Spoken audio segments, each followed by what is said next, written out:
Konnichiwa Mina, and here is week 19 of the 2017 PFA season, the week of December 24th through 25th, as we're getting closer to finishing the regular season and get ready for the playoffs.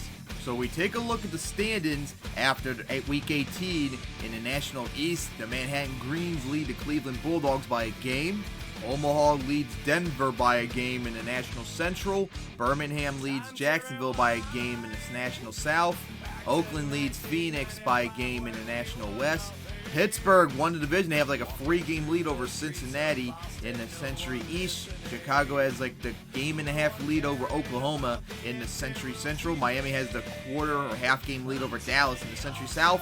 And El Paso has the 2-game lead over Seattle in the Century West. As 3 teams are in the playoffs, all in the Century Conference, none in the National Conference yet, as there's a whole bunch of spots up for grabs, and in fact, probably almost all the spots can be filled this week. So now we take a look at the schedule for Week 19, as all of our Sunday games are on Christmas Eve. We start off with San Francisco at Baltimore, then Columbus at Pittsburgh, then a big playoff game showdown, Kansas City at Chicago, then another big playoff showdown in the National Conference for wildcard seed, maybe Cleveland at Jacksonville, Tampa at Louisville, Miami at New Orleans. That's going to be important for like first round bye implications. Cincinnati at Oklahoma. That's playoff seeding implications. El Paso at Orlando. Playoff implication right there. And then a big game in the National Conference too as Birmingham visits San Antonio. Then we get to the 4 p.m. games with Indianapolis visiting Dallas. That's playoff implications. Milwaukee at Denver. Playoff implication. Portland at Hawaii. Atlanta at Minneapolis. Boston at Las Vegas. Phoenix. Playoff implications there. Las Vegas at San Diego, Houston at Seattle, playoff implications, Omaha at Washington, playoff implications, and then our Sunday night game, Manhattan going to Philadelphia with playoff implications there, and then the Monday night game with Los Angeles visit Oakland on Christmas night, which is also playoff implications. So we get the week started with the first game of the week, and that's San Francisco visiting Baltimore in the rain for Christmas Eve, as both teams have had very disappointing seasons and long eliminated from the playoffs, as Baltimore's playing their final game of the season, as their bye week's the final week of the season. And Baltimore would get the win 26-21 as they shut out San Francisco in the second half. Baltimore's backup quarterback Joseph McKeever was 19 of 35, 299 yards, 2 touchdowns and a pick. San Francisco's running back Anthony Marks had 22 carries, 167 yards and a touchdown, plus 4 receptions for 27 yards and a touchdown. That's the 7th most rushing yards in the game. Baltimore's quarterback Ariel Leary had 5 receptions for 136 yards, and their linebacker Curtis Dick had 16 tackles and a sack. So Baltimore officially ended their season, and it was a very disappointing finish. At least they ended it on a win. And San Francisco, still very disappointing season, but they can still get a winning record out of it next week. So then we go up to Buffalo as the Century East showdown, as the Columbus Barons visit the Buffalo Sabres in the snow, as both teams have long been eliminated, and as they're finally about to play each other for the first time this season, as they'll be playing each other in Columbus next week as well. And Buffalo would blow out Columbus to win 38-16, as Columbus is now continuing their losing streak into 6 games now. Buffalo's quarterback Ricky Bailey was 16 of 26, 189 yards and a touchdown, but 5 carries for 133 yards and 2 touchdowns. Holy crap! He would probably put up the most rushing yards ever for a quarterback. That is unbelievable. Their linebacker James Ferris, 11 tackles, and their cornerback Charles Lacey, 11 tackles. So big dominant win for Buffalo to try and recover from their terrible season, as the losses continue to pile up for Columbus, as they will host Buffalo next week. Then we go out to Chicago for a Century Central showdown, as the Kansas City Hammerheads visit their division rival Chicago 71ers in the snow in a very important game, because to Chicago, if they win, they will clinch everything. The Century Central first round bye and home field advantage, so this is really huge for them to win. And unfortunately for them, Robert Mullen's still the starter, as Matthew Smart is injured, so he might miss the rest of the regular season as they get ready for the playoffs. So hopefully he'll be back for then. Chicago would dominate Kansas City as they win 30-7, completely shutting down Kansas City's offense. Chicago's backup quarterback Robert Mullen, 21 of 32, 304 yards, 3 touchdowns, but 2 picks. Their wide receiver Raymond Hughes was 4 receptions for 133 yards and 2 scores. Kansas City's defensive end Otis Linder was 9 tackles and 3 sacks. And Alfred Helms, Chicago's defensive end, had 6 tackles and 5 sacks. which is the 4th straight game where he had 5 or more sacks in the first week of this streak. He had 6 sacks, and he's had 5 straight sacks weeks in a row. It's unbelievable. And of course, with this victory, Chicago has clinched everything. They are the 2nd year in a row to Century Central Division champs. And of course, they got first round bye and home field advantage wrapped up for the 2nd year in a row. How about that? So much for a hangover from losing PFA Bowl 1 so badly. Not only are they going to be having home field advantage again, they might even be better team than they were last year. They've got to hope Matthew Smart will be ready to play for the playoffs with that extra week off, because he's going to be very needed if they're going to have any shot to make it to PFA Bowl 2 and this time win. So congratulations to Chicago for winning the division once again. Hopefully they can get to PFA Bowl 2 and win it this time. Then we go down to Jacksonville for a big National Conference showdown as the Cleveland Bulldogs visits the Jacksonville Bucks with playoff implications on the line.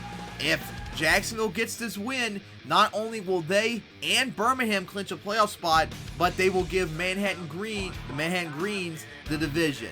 And Jacksonville will get it 34-27 in a comeback they had to make too, as Cleveland took the lead with just a few minutes remaining, and Jacksonville just somehow made the comeback to finally stop their bleeding after losing 3 games in a row, as Jacksonville's quarterback Michael Witters, 24-32, 423 yards and 3 touchdowns. That's the 3rd most passing yards in the game.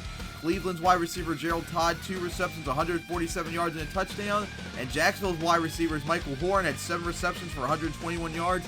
And Emil Gallant had 4 receptions for 110 yards and 2 scores. Their tight end James Bennett had 7 receptions for 106 yards. And Cleveland's linebacker Christopher Quintana had 11 tackles. And of course, with this victory, Jacksonville and Birmingham are in the playoffs, as Jacksonville is going to the playoffs for the first time ever. So good on them. Tough loss for Cleveland, as they could possibly be eliminated this week or next week, depending on what happens with San Antonio. And also with this victory, the Manhattan Greens clinched the National East Division for the first time ever. Wow, as one of the worst teams last year record-wise, they turned it around out of nowhere. Who would have thought this would happen? And they did it. They are in the playoffs for the first time ever, and they won the National East, so congrats for them. And not only that, if Omaha loses this week, they can clinch first round bye. They still have a shot to get home field advantage if they win out, and maybe Birmingham loses out too, along with Jacksonville. So they got a whole bunch of things still up for them, especially since they're hosting the title game this year. Would that be something for them to actually host it this year? So congrats to the Manhattan Greens for getting into the playoffs. After that, we go up to Louisville as the Louisville Saints host the Tampa Tropics. Remember, these two were two of the 3 worst teams last year, and all of a sudden they made kind of pretty good bounce back seasons, looking maybe good to challenge maybe for a playoff run in 2018, but right now we still got to finish up 2017 as we get to the game's results. And the Saints win it 20-18 in a defensive struggle, as Tampa's backup quarterback Stuart Collin continues to impress this season, even outplaying Stanford Fink, who got knocked out to injury. He was 13-24, 177 yards and a touchdown. Defensive end for Tampa, Robert Hoskins, 11 tackles and 5 sacks. And Louisville's linebacker Larry Mercier had 13 tackles and 2 sacks. And 15 sacks in total by Louisville's defense. Jesus Christ, I think that's the most I've ever seen.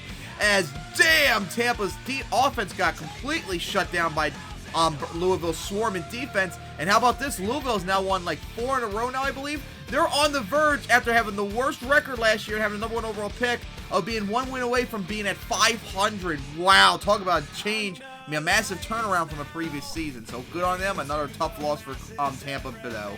And now we go down to New Orleans for a Century South showdown as the Miami Sharks visit the New Orleans Jazz, as the Miami Sharks are 1 win away from clinching a playoff spot and win the Century South for the first time ever, going up against the team that won it last year. As both teams are continuing to struggle, Miami's really struggled lately after their 9-1 start, as New Orleans is having a terrible season by and large with all these injuries. And Miami would get the victory 7-0, which was the lowest scoring game in PFA history, beating the previous record of the 9-0 shutout that Oakland gave at Phoenix back on November 20th, 2016, over a year and 1 month ago. And of course, no real highlights in this game other than Miami strong safety Randy Harris having 10 tackles, as both quarterbacks, be it James Williams of New Orleans and Anthony McCormick of Miami, both struggled in this game, with only a rushing touchdown very early on in the game being a deciding factor. And of course, with this victory, the Miami Sharks have clinched a playoff spot, and they clinched the Century South for the first time ever after New Orleans won last year. Miami, they were one of my favorites to make it to PFA Bowl 2, and they start off strong, but unfortunately, near the end of the year, they really fall off a cliff. But hey, they're in the playoffs, they clinched the division, so they're guaranteed one home playoff game, which they're, I think, undefeated in right now, or at least have only one loss there, so they're in very good shape when it comes to there. And of course, now the goal is to try and get first round bye now, since Chicago's got home field advantage all wrapped up, because they got worried about Pittsburgh and El Paso still. But hey, at least good on Miami for at least making it to the playoffs, unlike Baltimore and possibly Denver, who are my other contenders. Then we go out to Oklahoma as the Cincinnati Colts visit the Oklahoma Oilers. As although Oklahoma is having quarterback problems with all the injury and stuff, luckily for them, Peter Rose is questionable but is able to play, so at least he'll be ready to go. And of course, Oklahoma, they are in the playoffs, but they can no longer win the division because of Chicago's victory, but they can at least try and get the 5th seed secure, which requires them a win and a Dallas loss to get that. And Oklahoma would get the victory 13-3 in a defensive struggle, as both quarterbacks struggled. Peter Rose more likely because he's still injured badly, but he was able to play. And of course, Oklahoma's wide receiver Paul Hillman was 9 receptions, 105 yards and a touchdown. Cincinnati's linebacker Adolph Lewis had 11 tackles, and Oklahoma's linebacker Nicholas Scott had 11 tackles. So it's still a big victory for Oklahoma. Now they've got to watch late on the night, hoping that Indianapolis will knock off Dallas in the upset, so that way they can clinch the 5th seed. As the Colts already been eliminated a long time ago, trying to get to 500 to end off the season. Then we go down to Orlando for a big game in the Century Conference as the El Paso Mustangs visit the Orlando Astros. As El Paso, with a win, they will clinch a playoff spot and the Century West, as Orlando's trying to stop the bleeding from their very disappointing season. And El Paso would get an offensive showdown, 41-38, which was 79 points, which was the 6th highest scoring game in PFA history, as El Paso's quarterback, James Fabinovidox, had a career game, 21 of 27, 381 yards, and 5 touchdowns. He had a perfect game, which was a QB rating of 158.3, which was awesome for him. Orlando's running back, Frank Evans, 19 carries, 125 yards, and 2 touchdowns. And El Paso's wide receiver, Arthur Pips, 8 receptions, 133 yards, and 2 touchdowns. El Paso's linebacker, Albert Corwin, 14 tackles. And Orlando's linebacker, James Lyon, 16 tackles and a forced fumble. So a huge victory for El Paso. And of course, with the victory, the El Paso Mustangs are the 2017 Century West Division champs. And they have a shot to get first round bye still. That is still up for grabs. Wow, what a difference the season made. Last year, remember, the El Paso Mustangs were my favorite to make it to PFA Bowl 1. They ended up shitting the bed and finished in 7-11. And so far this year, they made a gigantic turnaround. And no one's really talking about them, but they could be a threat in the playoffs. They got to be really taken seriously, as this is one gigantic turnaround for them. Good on them to finally make the playoffs for the first time ever, win the division like a year later than they were supposed to. Now, of course, the goal is to try and win out and get home field advantage. I think that's what happens. If they win, they'll get home field advantage wrapped up, so we'll have to wait and see on that. But good on them to make the playoffs. Then we go down to San Antonio for a big Century National South showdown as the Birmingham Hornets visit the San Antonio Longhorns, as the Birmingham Hornets have already clinched a playoff spot, trying to get themselves ready to hopefully clinch the division and get home field advantage wrapped up. But believe it or not, San Antonio, despite being 2 games back, they still can technically win the division. I'm not shitting you, that still is a possibility, but of course, that'll be definitely gone if they lose today. And Birmingham destroyed San Antonio 51-7 in the 3rd most lopsided game in PFA history with 44 points, getting their absolute revenge for El Paso San Antonio knocking them out many weeks ago up in Birmingham, as Birmingham's quarterback Ollie Burke was 18 of 26, 188 yards and 3 touchdowns.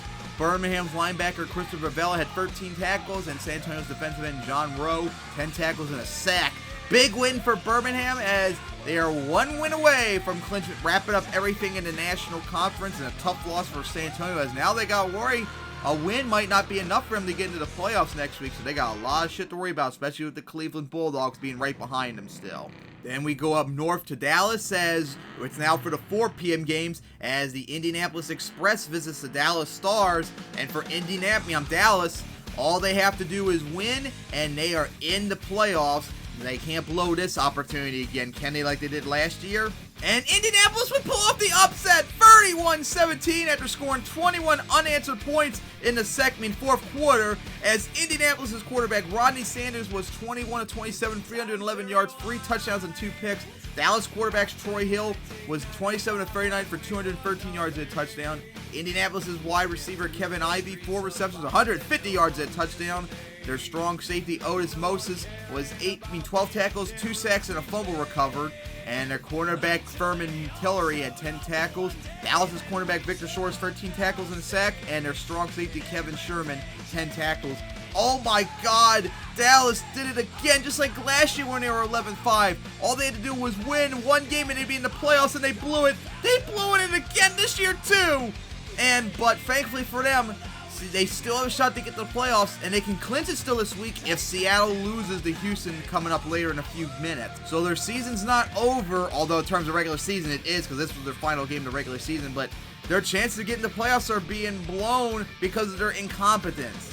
Then we go up to Denver, as is a national Central showdown, as the Milwaukee Lakers visits the Denver Miners, as the Denver Miners are still trying to clinch a playoff spot, trying to keep up in the playoff spot behind the Omaha Thunder, as of course the Milwaukee Lakers have long been eliminated. They're trying to just be a spoiler, I guess you could say, pretty much. And Denver would dominate Milwaukee 27-10, but there was really no highlights in this game, as Zachary Ellis was 18-26 for 181 yards and 2 touchdowns and a pick. Milwaukee's wide receiver James Holt had 6 receptions for 101 yards. So nothing really big, but of course, big win for Denver, as they still are in the playoff race, believe it or not. They just gotta hope that Omaha will lose this week, as they can be in contention to win the division still and make it into the playoffs. Then we go out to Honolulu, as the Hawaii Phantoms host the Portland Dragons in a National West showdown, as it's a battle between the sellers in that division, as both teams have struggled very badly this year. And of course, Hawaii right now has the longest losing streak in the league with 8 consecutive losses. But that would end as Hawaii would get the victory 24-10, getting revenge on Portland for their 54-10 thrashing they took up in Portland over a month ago, as they finally ended their losing streak. Portland's running back Bruce Morrissey had 19 carries for 100 yards. Hawaii's running back Matthew Coward had 19 carries for 101 yards and a touchdown. Hawaii's tight end David Campbell, 8 receptions for 107 yards. And their wide receiver Eric Fay had 6 receptions for 105 yards and a touchdown.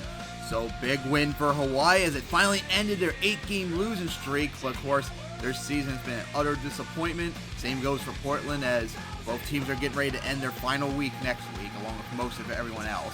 Then we go out to Minneapolis on a very cold, snowy day, as the Atlanta Trojans visit the Minneapolis Kitsune. Remember, these two played each other last year when Minneapolis was undefeated at 6-0, and Minneapolis just destroyed them and ended their winning streak, as both teams have long been eliminated from the playoffs, just trying to salvage what they can for this season. And once again, Minneapolis would win it 20-10, as they completely shut down Atlanta's offense, as Minneapolis' quarterback Michael Fields was 15-29, 212 yards, 2 touchdowns and a pick, but he's done for the season with a torn quad, as Samuel Clark is back running this offense. Minneapolis' running back Gary Snyder, 24 carries for 111 yards.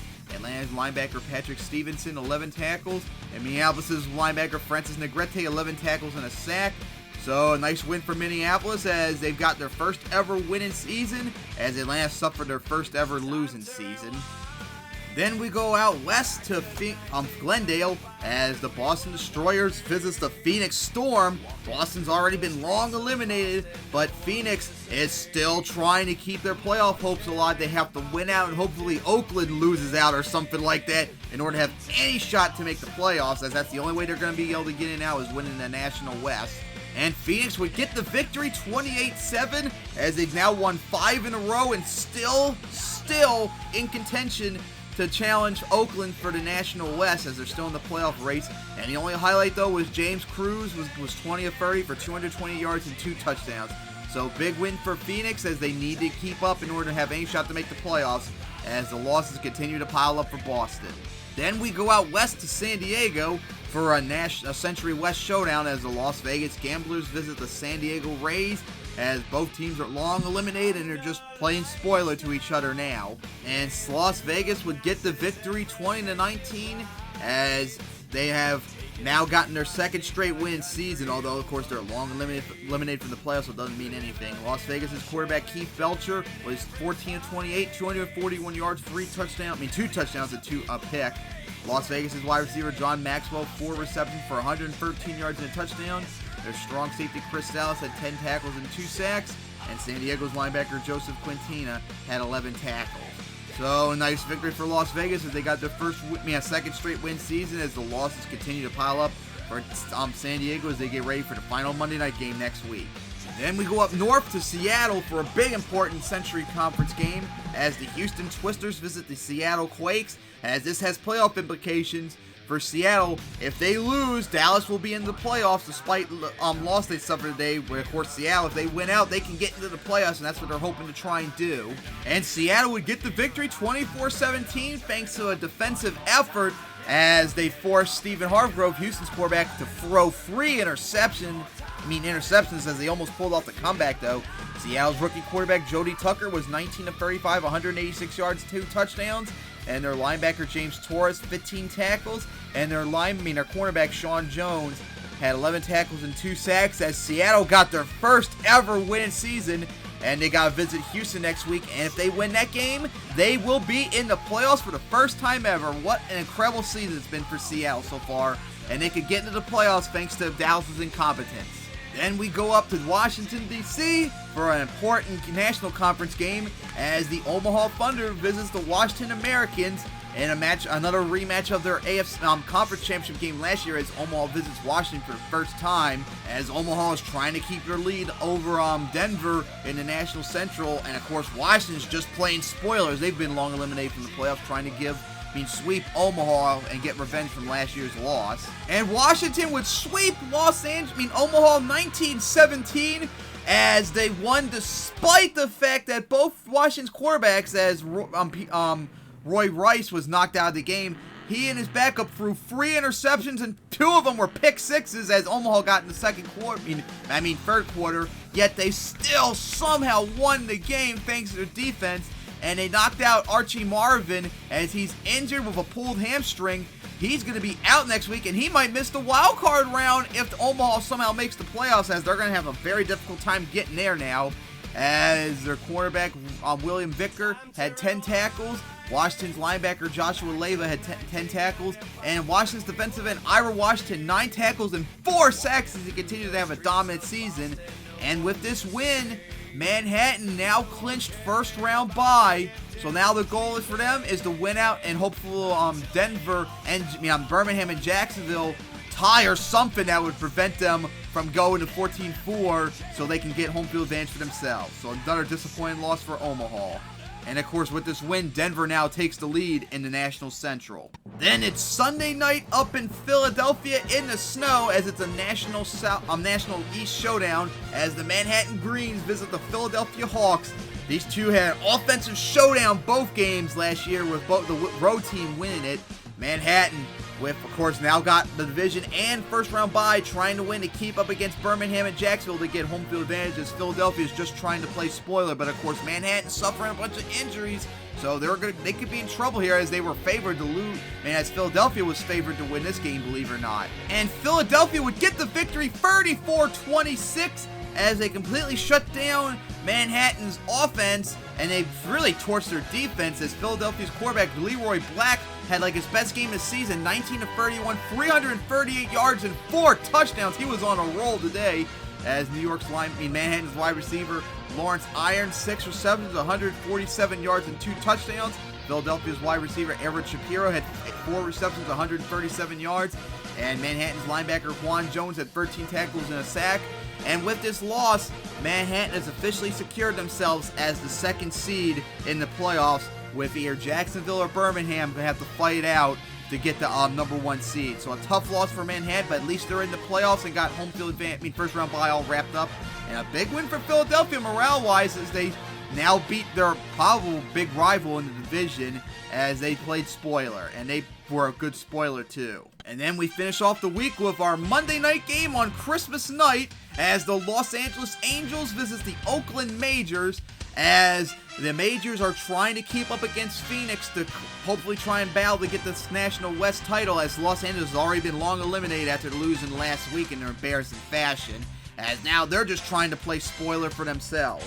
And Oakland would get the victory 14-13 in a defensive struggle as Los Angeles actually knocked out their quarterback Ruben Williams. He's not going to play next week very likely, and he might miss the wild card round at the Majors somehow make the playoffs, so you got to watch out for that. As Los Angeles running back John Fox was 27 carries, 113 yards. Los Angeles linebacker Julius Searcy, 11 tackles and a sack. And their strong safety Daniel Stewart had 10 tackles and 2 sacks. Los Angeles defense played really good today. And Oakland's linebacker Paul Laurie had 10 tackles and a fumble recovery. A big win for Oakland as they got their first ever win season. And if they win next week, they will clinch the National West. But it's going to kind of be difficult without Ruben Williams. And with that, Week 19 is in the books as we now take a look at the standings after this week. Manhattan, of course, now clinched the National East as they have a 1-game lead over Cleveland Bulldogs.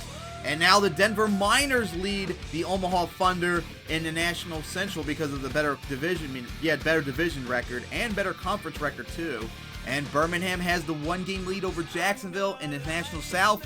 And Oakland has the 1-game lead over Phoenix in the National West. Pittsburgh has the 4-game lead or 3-game lead now in the Century East over Cincinnati. Chicago now has the home field advantage all wrapped up as they have like the game plus lead over Oklahoma in the Century Central. Miami has the 1.5 game lead over Dallas in the Century East South as they clinch the division. And El Paso has the 2-game lead over Seattle and Las Vegas in the Century West as they've clinched the division. Then we look at the playoff brackets, starting off with the National Conference as it's Birmingham and Manhattan with the byes, with San Antonio now going to Denver and Jacksonville going to Oakland, with Cleveland, Omaha, and Phoenix still looking on in the hunt.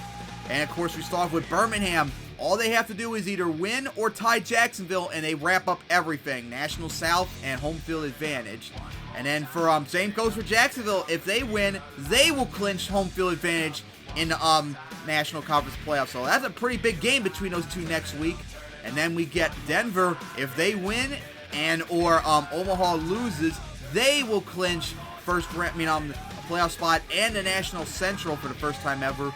Oakland, if they win or Phoenix loses, they will clinch a playoff spot and the National West for the first time ever. Now the last playoff spot, wildcard spot, is interesting because it is only between Cleveland and San Antonio. Omaha can only get in by winning the division. Same goes for Phoenix. San Antonio has the tiebreaker over Cleveland because they have the better strength of victory record. They beat a lot more teams with winning records, whereas Cleveland, a lot of their wins were against teams with losing records. So San Antonio, if they win, they will clinch a playoff spot. So that's all they have to do, just win and they're in. Whereas Cleveland, they have to beat Hawaii next week, but then they have to hope San Antonio loses to Boston in order to get into the playoffs. And then for Omaha, the only way they can get in is winning and Denver somehow losing, as they would clinch up the National Central. And for Phoenix, they have to win, and Oakland has to lose. That's the only way they can get into the playoffs. And then we go over to the Century Conference as it's not as cluttered, as of course Chicago and El Paso have the byes, with Dallas going to Miami and Oklahoma going to Pittsburgh, as Seattle is the last remaining team still have a fighting shot to get into the playoffs. And then for El Paso, if they win, they clinch first round bye, as they have the tiebreaker over Miami due to better strength of victory record. So for Miami, they have to win and hope El Paso loses in order to get in to the second seed. But believe it or not, the Pittsburgh Blitz, they still can get the first round bye once again like last year. They have to win and hope El Paso and Miami both lose because in that scenario, they're both all three of them are 12-6. Miami would have the 4 seed because they have the worst conference record between the two, and Pittsburgh would have the tiebreaker over El Paso because they have the better strength of victory. Better common game record. So that could be possible too. Pittsburgh number 2, El Paso number 3, Miami number 4. So those three teams are still fighting for the first round bye. So that's gonna be pretty big for them. Oklahoma's stuck at the 5th seed no matter what. And then we get to Dallas. Oh boy. Dallas really shot themselves in the foot. So now it's all on Seattle. Seattle has to visit Houston next week. If they win, well actually if they lose, then Dallas will get the last spot in the playoffs. But if Seattle wins, then Seattle will take over the number one, the last spot over Dallas, if they would have the better common game record if that happens. So it's going to be either Dallas or Seattle, depending on who wins their Seattle's game. So we gotta watch out for that. And then we finally finish off the video by looking at the final week's regular season schedule, as Baltimore and Dallas are on their byes. Baltimore's already been eliminated from the playoffs, but Dallas still has the playoff implications to worry about. We start off with Philadelphia going to Atlanta, and then the big important playoff game as Jacksonville visits Birmingham with everything on the National Conference on the line. So that's a huge game right there. San Antonio visits Boston. That's a game with major playoff implications. Then New Orleans visits Chicago. Oklahoma visits Cincinnati. Hawaii going to Cleveland. That's big playoff implications if Cleveland loses or San Antonio wins already. They would be eliminated or clinch a playoff spot perhaps. Buffalo going to Columbus. Then the final big game in the Century Conference as Seattle visits Houston. If Seattle wins, they're in. If they lose, Dallas is in. Detroit visits Kansas City. Indianapolis visits Louisville. Tampa visits Manhattan. Omaha visits Milwaukee. If they lose, Denver clinches a playoff spot. Miami at Orlando. They have to win to have any shot to get first round bye. Then we get to the 4 p.m. games with Minneapolis going to Las Vegas. El Paso going to Oakland. That's big playoff implications for both sides of the conference, so they got to watch out for that. Denver at Phoenix. That's big playoff implications right there. And then Los Angeles visiting Portland in the first ever game where Portland will use an alternate uniform, so be on the lookout for that. That'll make it a little bit interested. And then finally the Sunday night game on New Year's Eve as Pittsburgh visits Washington, with Pittsburgh trying to fight maybe to get first round bye as Washington tries to play spoiler with them. And the final game of the season, the Monday Nighter on New Year's Day, the first ever, the latest possible Monday night game of the season, as San Francisco visits San Diego in a Century West showdown. And with that, Week 19 is in the books. I cannot wait for Week 20 to see the final playoff spots filled, as we can finally get ready to film simulate the playoffs. So tune in for Week 20 of the 2017 PFA season, hopefully coming soon.